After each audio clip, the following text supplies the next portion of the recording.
Here's more now from the press conference earlier today in Kyiv.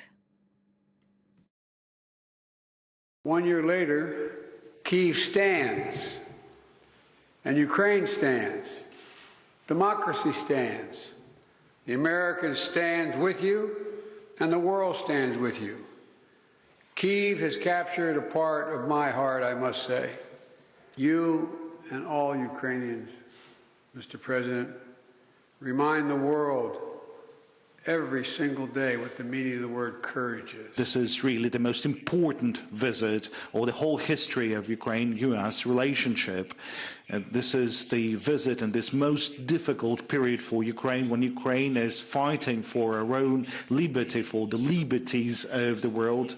And this underlines the results that we have already achieved and what sort of historic achievements we might gain altogether with the whole world, with the United States, with Europe.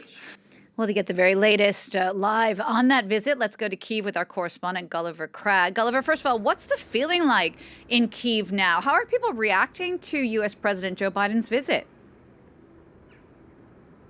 Oh, I think people in Ukraine are excited and pleased and really appreciate the symbolic value of this visit. The atmosphere in the city is changed by the security situation that led to the rumours to start swirling around yesterday afternoon that something was afoot because some of the streets in the city centre were closed off. In certain areas, people were told that filming was going to be prohibited. So there was this, is he really coming feeling since yesterday afternoon. And then this morning, the first rumours that he had actually arrived. And then people started saying, oh, but maybe it's Kamala Harris and not Joe Biden. And then it really was. And I think that, people in Ukraine really feel encouraged by this visit and take Joe Biden's words at face value when he said that the reason he felt it was important to come was to make sure that the world really believed that the US means what it says when it says that it's going to be with Ukraine all the way and that this United States support for Ukraine is not going to waver. Joe Biden has been saying that continually for a long time,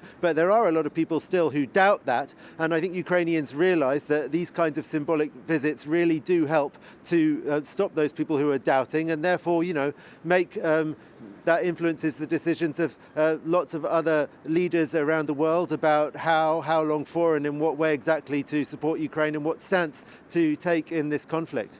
Gulliver, this was indeed a highly symbolic visit, not just for democracy, but also for American military support of Ukraine. Tell us a bit more about what exactly Biden had to say about that. Well, he promised, I think, $500 million in additional support for Ukraine, which is not very much compared to the total that the United States has already been supplying. It's nearly $50 billion already since the full-scale invasion started on February 24th last year, and more than half of that is military aid. The United States is by far the largest supplier of weapons to Ukraine, with at least $23 billion worth. I mean, that's many times over the second largest supplier, which is, I think, the United Kingdom, though Germany comes not far behind in terms of the monetary value of the equipment supplied. It's absolutely crucial to Ukraine in this war, particularly because of the kinds of weapons that have been supplied, the HIMARS, high precision, long range weapons that have allowed Ukrainian armed forces to take out Russian ammunition depots in occupied territory and to carry out long range strikes that appear to have really hampered the Russians' offensive capabilities.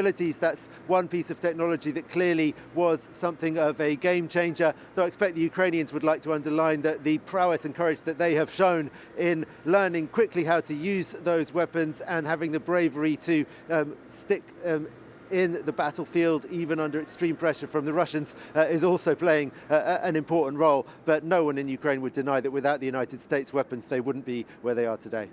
Gulliver, U.S. President Joe Biden's visit came not long after Volodymyr Zelensky talked about massive Russian losses in the conflict. What's the latest on the ground at the moment?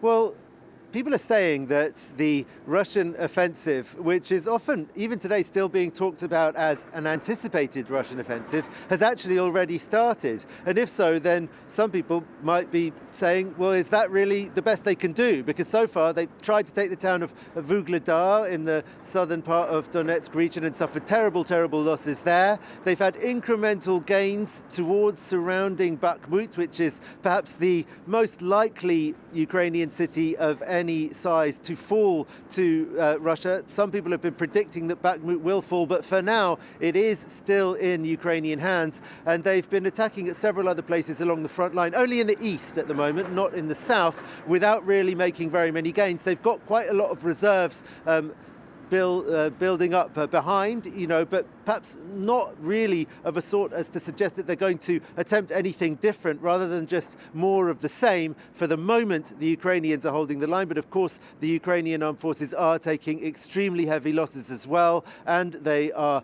running short of ammunition for their artillery, which is one of the things that they've been asking the United States and their other Western allies for, is to quick help with supplying more ammunition for the artillery and for long-range rocket systems. Gulliver, thank you for that. France 24's Gulliver Cragg reporting for us live from Kyiv.